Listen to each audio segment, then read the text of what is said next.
হঠাৎ করে দেখি সারাদিন আমার শরীরটা খুব খারাপ ছিল, মাথাটা ঘুরছিল, তারপর আমার শরীরটা একদমই ভালো লাগছিল না। বড়মশাইকে বললাম যে অফিস যেতে হবে না, সে তো বললো না অফিস না গেলে তো চলবে না, অফিসে যেতেই হবে। তারপর ফাইনালি সে চলে গেল। তারপরে আমি ঘুম থেকে উঠে দেখি দিদিরা এসছে, তো দিদিরা আসার পরে আমাকে বলে তোর কি শরীরটা খারাপ? আমি বললাম হ্যাঁ আমারটা কিছু শরীরটা খারাপ, একটু মাথা যন্ত্রণা করছে। তারপর দিদি বললো যে ঠিক আছে তাহলে মাথা যন্ত্রণা ওষুধটা খেয়ে নে। আমি বললাম হ্যাঁ খেয়েছি, একটু কমেছে। তারপর বললাম তোরা কী খাবি বল। না বলতো কিছু করতে হবে না। আমি বললাম না না চল তোদের জন্য কিছু খাবার তৈরি করি। তো দেখো ফাইনালি আমি একটু পিৎজা করছি, তো পিৎজার মধ্যে সব কিছু জিনিস নিয়ে নিয়েছি। আর দেখো ভালো করে মাখিয়ে নিয়েছি, খাবার সোডা বেকিং পাউডার সব কিছু তোমরা তো দেখতেই পাচ্ছ। তারপর দেখো ভালো করে মেখে নিয়েছি ডোটা ভালো করে, আর টক দই দিয়েছিলাম, একটু মিষ্টি দিয়েছিলাম। তারপর লাস্টে ফাইনালি একটু তেল দিয়ে ভালো করে ওটাকে ভালো করে মেখে এটা থালা চাপা দিয়ে আধ ঘন্টা মিনিমাম রেখে দেবো। এই করতে করতে সময়টা চলে যাচ্ছিলো, আর দেখতে দেখতে রাতও হয়ে যাচ্ছিলো, কারণ দিদিরাও বাড়ি চলে যাবো, দিদিরা তো অনেক দূরে থাকে। তো ওরা ঘুরতে ঘুরতে চলেই এসেছিলো, তো চলে যাচ্ছিলো। ভাবছিলাম যে মনটাও খারাপ লাগবে, দিদিরা চলে যাবে, তো তার জন্য একটু খাবার যদি করি সবাই মিলে আনন্দ করে খেতে পারবো।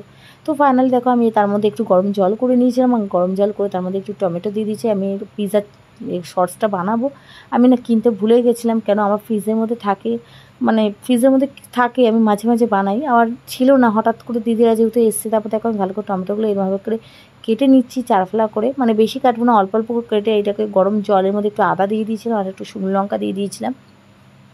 আর দেখো একটু দিয়ে দিয়েছি, টমেটোগুলো সিদ্ধ হচ্ছিলো, তারপর সিদ্ধ হয়ে গেছিলো। তারপর দেখো আমি ভালো করে একটু ছাড়িয়ে নিয়েছিলাম, তারপর ক্যাপসিকামগুলো কেটে নিয়েছি, আর পেঁয়াজটা কেটে নেবো ডুমো ডুমো করে। এটা হলো মানে আমি চিকেন করব না, আমি হলো ভেজ পিৎজা করব। তারপর দেখো আমি যে সসগুলোকে কেটেছিলাম সেটাকে এখন মিক্সারের মধ্যে ভালো করে আমি সসটা বানিয়ে নিয়েছি, গ্রেট করে সসটা বানিয়ে নিয়েছিলাম। আর এই সসটা খেতে তো খুব ভালো। তারপর ফাইনালি দেখো আমি এটা মেলে নিচ্ছি, আর এদিকে তো আমার দিদির মেয়ে খুব খুশি হয়েছে, খুব আনন্দ করছে, বলে মাসি পিৎজা বানাচ্ছে। ও ভীষণ ভালোবাসে পিৎজা খেতে, আর তোমাদের দাদাভাইও খুব ভালোবাসে, আর বড় মাসে তো মানে খুশিতে আত্মহারা। যাই হোক সবাই মিলে তো খাবো, আনন্দ করব, আর দিদিরা চলে যাবে, মনটাও খারাপ হয়ে যাবে। তো সেই জন্য আমি ভাবলাম যে না বানিয়ে ফেলি। তারপর দেখো আমি এটাকে ভালো করে পিৎজাটাকে ভালো মানে রুটিটাকে ভালো করে থালার মধ্যে সেট করে নিয়ে একটু করে দিচ্ছি, মানে ফুটো ফুটো করে দিচ্ছি এটা। তারপর আরেকটা ছোটো রুটি নিয়ে তার মধ্যে একটু ভেজে নিয়েছিলাম, ভেজে নেওয়ার পরে পিৎজাটাকে বানাচ্ছি। আর পিৎজা খেতে কার না ভালোবাসে, কে না ভালোবাসে, সবাই ভালোবাসে। এদিকে শাশুড়ি মা এসে গেছে, শাশুড়ি মা বলছিল যে হ্যাঁ তুমি পিৎজা বানাচ্ছো আমিও খাবো, তাই এরকম করে সবাই মিলে খাচ্ছে। ওরা প্রথমেই বলেছিল যে পিৎজা বানানোর জন্য। তো যাই হোক আমি ফাইনালি দেখো এটাও আমি ডট ডট করে মানে ফুটো ফুটো করে নিচ্ছি, কারণ দুটো রুটিকে ফুটো ফুটো করে নিতে হবে। তারপর দেখো আমি যে সসটা বানিয়েছিলাম সেটাও দিয়ে দিচ্ছি।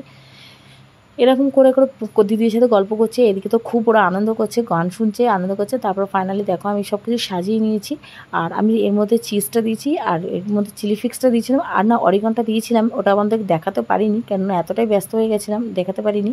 আর দেখো তোমাদের সাথে গল্প করতে করতে আমার পিৎজাটা হয়ে গেলে, এবার আমি স্টিমে বসিয়ে দেবো, তারপর সবাইকে সার্ভ করবো।